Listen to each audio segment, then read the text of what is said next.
আজ আপনারা দেখাম কেরা বেড়া ডিম ভর্তা। বিসমিল্লাহির রহমানির রহিম। কি স্বাদের গো, খাইতে হেভি মজা হয়েছিল। তো দিন শুরু করি। প্রথমে নিবেন লাগা তেল, যত পারেন তেল কম নিবেন, কারণ তেলের যে দাম গো উমায় মায় গো। তেল যখন সেট করছে তখন আমার বুকে সেট করে উঠছে।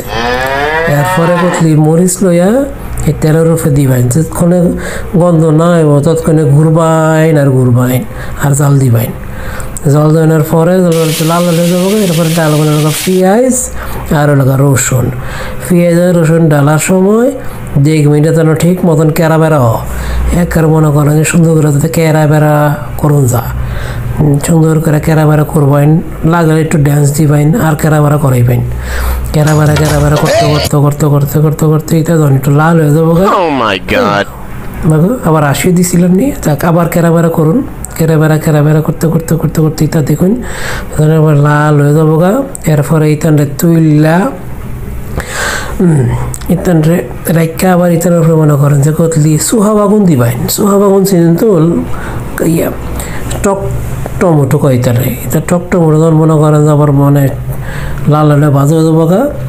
এরপরে মনে করেন যে এই মরিচ আর লবণ এমন কোনো ধুলাই দিবেন, লগে লইবেন কতলি ধনিয়া পাতা, তারপরে পেঁয়াজ আর দিবেন লোক কেরা বেড়া টলা দেওয়ার পরে গরম সোহা বাগুন মিলাইয়া এরপরে মনে করেন যে চেহারা দিবেন এটার উপরে ডিম দুটারে এমন কসলানি দিবাই জানে মনে করেন কোনো গান্দা কোনো মনে করেন যে চেহারা বেরো না চায় পুরাটা যেন কেরা বার হয়ে যাবা। অক্ষণে তো যখন কেরা বের হয়ে যাবো গা। তারপরে দুইটা মনে করেন যে ডিম ইতানে লগা মাখ বাইন মাইকে যখন মনে করেন একেবারে মনে করেন যে একেবারে মিশা যাবো গা। তারপরে ইতানটা গোল করে মনে করেন যে এমনি করে রাখবেন দিন। কত সুন্দর হয়েছে। আসসালামু আলাইকুম।